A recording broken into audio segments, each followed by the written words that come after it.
fans with us today. He is one bad man on two wheels and the reigning, defending, undisputed War in the Woods no prep bike champion. Coming to us from Great Bend, Kansas. Ladies and gentlemen, I give to you Robert Williams. Hey, what's up, man? Appreciate you. Thank you for having me on. Like you said, Robert Williams, Rider of Chaos. I was the War in the Woods 2 champion this last year in September. Um, Shout out to Birdman, Joe, and Happy, and all those fellas for even letting the bikes come out and play at the historic Brown County Dragway. That it's just massive for us to be able to get out on that level and that scene. Shout out to my main sponsor, the guy that really helps me out, Will Marquette with the Cycle Shop right here in Kansas. Does fantastic things for us and folks all around the country. But with that, I can't wait to get started. Can't wait to talk with you. But everybody, you are listening to the E's and B's podcast. Hell yeah, we appreciate that, Robert. And of course, we're honored and pleasured to have you here at the E's and B's, our second no prep bike rider. Of course, we had our sponsor and friend Dustin Shelton on a while back, but we reached out to him because it wouldn't be the month of May here at the E's and B's if we didn't start talking about War in the Woods, our favorite race, a race that we love to sponsor. But to get things kicked off this month, we're going to dive into something that we're not too familiar with, and we're going to try to get some answers out of him and dive right into it. Robert, are you ready? Let's do it. All right, man. Robert, tell the fans and listeners out there, how did you get your start racing on two wheels? So actually, man, 2012, I would say. I had a friend of mine. He kind of raced motorcycles at the time. I was watching. I was always one of those in the stands because I grew up around drag racing. My dad did it when I was young. I spent most of my weekends at the racetrack. He was a bracket racer. That's how I started out, and really found my way. Um, but this guy kind of led me into motorcycles, and I was always that one that was like, man, y'all are nuts. That's dumb as hell. There's no way I'm doing it. And then I kind of jumped into it. I'd never ridden anything motorized, two-wheeled at all. No dirt bikes, no nothing. Went out and bought a 600, went to track a couple weeks later. And it's just kind of been, I guess, downhill, hill, whichever way you want to look at it for, Uphill, downhill. yeah. But that's kind of how that story started. And then it just kind of progressed. I went from a 600 to 1,000, riding on the street, racing at the track, just here and there. And then 2016, I actually got broadsided on that 1,000, riding around town, and I kind of went right back only after that. Haven't touched the streets, but I've just continued to build the program and try and go faster. So I will do anything from no prep to heads up radio grudge type stuff, bracket racing, index racing, don't care what it is. The bike that I built to race. It's not a purpose-built grudge bike. It's a race bike, so I can go do whatever it is I want to do with it. Go fast, go slow. It's harder to go slow, but um, that's where I'm at. Nice, nice. Now, I did a little bit of research. Bike racing wasn't your only racing, correct? You've done some car racing as well, or helped out some folks in car no prep side of things. Yeah, I did. So I actually went through a little period of time here 6, 7 years ago, where I kind of got burnt out on the motorcycle thing a little bit. Was having some engine issues, tearing up motors and whatnot. So I actually jumped over to the world for a little while, and quickly realized it costs 3 times as much money to go slower than it does now. And it's fun. I love it. Really, the two wheel world is where I belong, where I felt like I belonged. So I had a lot of fun. I had a little Firebird, had nitrous on all the goodies. It was just a little street toy. Did a little racing in it. Um, and eventually I definitely plan to get a toy for the street again. But yeah, I did a little car racing there. But it's mostly been for the last, 15 years. So it's mostly been motorcycle stuff. Mostly two wheels. Nice. Well, that's cool Yep. that you've seen both sides of the street. Obviously knowing the car a little bit, and then now, as you said, you're more favorite with the two wheels. Let me ask you this before we get to some of these fun questions. What do you think's been your biggest or your favorite race to date so far on two wheels? Say that one more time, buddy. You cut out on me. What would be your biggest or your favorite race to date on two wheels? Ooh. Um, so I would honestly, I would say not just because it's what we started talking about, I would say War in the Woods was probably one. Just because it's one of those historic type races that and just atmospheres that everybody wants to be a part of. I tried to get in on the first one. I just missed the cutoff. So I didn't make that 32 bike cutoff, which, I think Bert opened that thing up in like November the year before, November, December Right. timeframe. Um, and he had 32 bikes locked within like an hour and a half. So that was absolutely wild. But just missed the first one. So made sure I made it to the second one. Um, and then honestly, I think closely following it up would have been the paranormal race Okay. there at the end at US 60. Yep, that was a Fright Night Paranormal. We had 64 bikes and we were basically racing for 20 grand. Yeah, Um, and I promoted the hell out of that race. I thought that was pretty cool to obviously, like I said, going from the War in the Wood stuff from my side of things, and then just following along, getting a little bit closer eye on your guys' action to see you guys have that big of a purse, within 1 year. And I'm telling you what, I don't think that's the end of it. I think that we will eventually see something even bigger, better, and badder from Birdman, Happy, and all them guys that put that stuff together. absolutely. It's getting started. It's just getting started and it's growing. Birdman's doing great things. Fortunately, he's like 12 hours away from me. Right. But I still have it on the schedule to make, multiple events of his this year. Um, but um, doing things out this way. And then there's another rider and shop, Booms Tune, headquarters Booms Tune down in Texas that's trying to do some no prep stuff as well. He does a lot of half mile racing and whatnot. I did see Limpy's like looking at possibly adding some bike Yeah, stuff. down on the website. So I really think it's just getting started. And I think it's going to be big here before too long.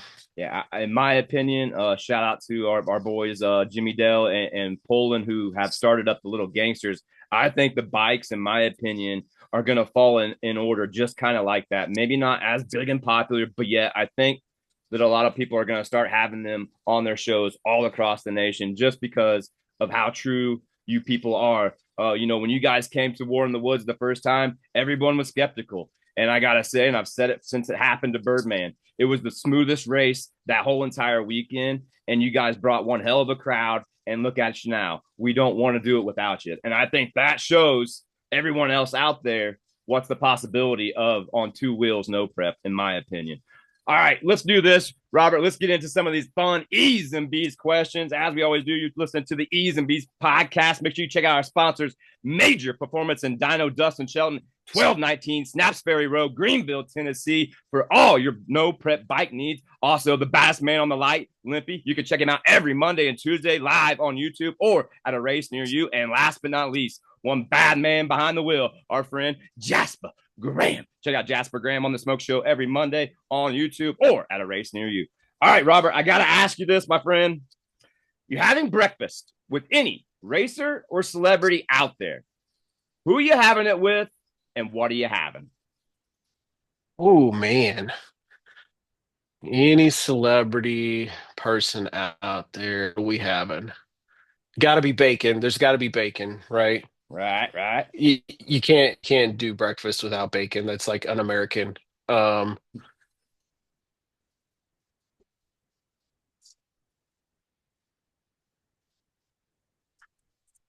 and that is tough. If you can't think of nobody, that's all right. You can pick anybody you want.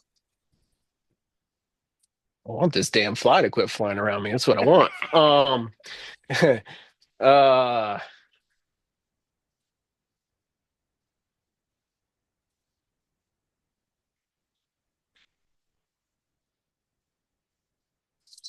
You know what? I'll give you this one. Let's do it with. I'm gonna do a duo. It's got to be my boy 15 Pat Mahomes, Oh. 7 Travis Kelsey. Those are my two dudes because I feel like Oh, all right. All I right. feel like those two guys would be an absolute riot to hang out All with. right. Okay. I like it. Maybe some of my fans might not. That's okay. It's your choice. That's All right. How about this fine. one? We're going to do the pick three. Who are you going to help? Who do you want to race? And who would you lose to? Who would I help? Same again. Yep. Who would you help? Who do you want to race? And who would you lose to? And I keep losing you on the middle one. Who do you want to race? Literally every time you say it, I lose it. Like the signal pauses. So So who would I help? who do you want to race? And Got it. who would you lose to? Uh, who would I help? Man, that's easy. I'll help anybody. I don't care. I don't care if you're my next round opponent. I don't care. I'll help anybody at the racetrack that needs help. Who do I want to race? Um, CJ Decker and Rafael is on Big Raw Deal because they've been going rounds, they've been winning, All right. but I haven't been there. Okay. We haven't got to line up with those two bikes yet, and I am definitely looking forward to that one because they got that bike working. But and then who Who'd would you I be all lose right to to? lose to? Yeah. Um, yeah. So if I had to lose around, it'd be my best friend Tim. He's a bike racer as well. Really into like the index bracket stuff. But if I had to lose one, I'd have absolutely no hard feelings about losing that one. I will say at that paranormal race, actually, I raced a friend of mine, Josh. We were down to 8 bikes, and we were hoping to not draw each other, but Right. we did at 8, and probably one of the best races of the night, in my opinion. But he outran me, and um, so it hurts to lose when you're racing for potential But when it's somebody 20K, like but that, it when it's makes to it a little bit but it's easier. yeah, when you lose to a friend, it makes it a little easier. All right, one more fun one before we get back to a couple more serious before we wrap this thing up today. I gotta ask. I've asked this on all the podcasts out there. If you could have walk up music or ride up music, I should say, what song would be playing when you are pulling into the water box? Oh man, that is I've never thought about that racing. Um, I help announce baseball games, our home high school baseball games, and all of ours, we all got walk-up Yep, songs and yep. whatnot. I've never thought about it for How about racing. yourself? Huh. Yeah. What gets you hyped? Whatever makes you feel like let's go win this race. Hmm. Man, that's tough. I don't know that I can give you an answer right now. All right. We'll skip on, get back to some of these serious. If you think about it, shout it out. How about this, Robert? You kind of already touched on it, but I always ask if you could race front, back, or the street, what are you picking? So if we could race front side, back side, or the street, which way? Yeah, what are you picking? Um, I mean, personally, front. I love front side racing. It's easier to go fast. Fast, yeah. But there's something to be said about backside or street racing too, because you really have an equalizer, and it comes down to who can get your machine down that surface the fastest. It's a tuning game, and that's what I love about the no prep world in general is, um, money helps go fast. Yes. But when you get on a crap surface, um, Was I? it's a little different. And I enjoy that challenge. So I would say I love side, but I like the challenge of either The street or Equalizer of the backside Street. too. Yeah, Yeah. yeah. That's one of my favorites. I like to watch that the most. Something like that, puts everybody closer to the same playing field. Makes it funner as a fan to watch and all that good stuff. All right, how about this? One last more fun one before we get out of here. If you had one place to race that you have not raced yet, where would it be? Yellow belly. Oh, I like it. All right. Maybe small tire gangsters sometime in the future, right? And that's not a far drive for you. That'd be kind of nice. Nope. Nope. Yeah, no, that's I've seen all the videos. I've seen all them folks hitting the whoopties out there at the back. Yeah. And I think Yellow Belly be a blast. Be Yeah, a I little think it'd be interesting on awesome. two wheels, but I'm down to see through there. So Well, I can promise you this. It would be one hell of a show. I've seen it myself in person, not once, but twice already. I'm super excited for this May coming up here in a couple weeks. We cannot wait. Before we get out of here, though, Robert, I want to ask you one last question. When it's all said and done, what do okay. you want the Robert Williams legacy to be? What do I want the Robert Williams legacy to be? Um, Humble. I'm not going to talk a lot, right? So I want to be remembered as someone that came out, worked hard, didn't take for granted, and was the person that was willing to help anybody. That's kind of where I'm at. That's where my boys are at. Both of my boys are into racing. My oldest started riding and racing at the track last year, and those are the types of things that I've tried to instill in them as well. Um, and they're already pushing forward in that pit help, whatever it is, they're down to help. They just want to be part of it and help and be part of the experience. Man, you can't ask for much more than that. Sounds like you've definitely got them kids heading in the right direction. Obviously, your program is in the right direction. Like I said, we're super excited. We cannot wait to see you here in a couple weeks. But before we get out of here, I want to turn the tables over to you. Make sure you tell the fans and listeners out there where they can find you at, what you got coming up, and of course, all the other good stuff. Sure. So right now the plan is I'm going to hit several of Birdman's Face of the City races this year. So that's his prep stuff. I'm shooting for the War in the Woods.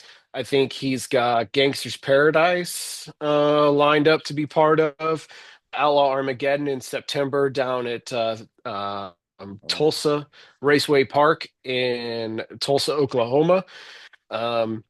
PMRA, so that's a local motorcycle only race series. It's Kansas, Oklahoma, a little bit of Texas. Really, those are the main places that I'm going to be right now. So Kentucky, Indiana, Kansas, Oklahoma, maybe a little Texas. But that's kind of it, man. It's been a long, interesting winter. I made a lot of upgrades on the bike, um, some weight off of it, bigger, better turbo system. So it's going to be faster. I've got some goals for War in the Woods this year. Uh, I don't know if they're smart goals because I had a hell of a time, trying to shut it down last year as it was. But we're going to see if we can go about 160 out the back and um, see what happens. So, Oh, man. Just hold on, brother, man. Just hold on. That's all I can say. Well, yeah, man, it's been an honor and a pleasure having you here on the E's and B's. Like I said, folks, you can hear it right here from the horse's mouth. These guys are no different than the no prep scene that we've all been used to. Make sure if you get a chance, you go check out BMF Racing. It's some of the baddest racers on two wheels. But once again, coming to us from Great Bend, Kansas, it's the rider of chaos. Ladies and gentlemen, Robert Williams. Thanks, my man. Appreciate it. appreciate you, my man.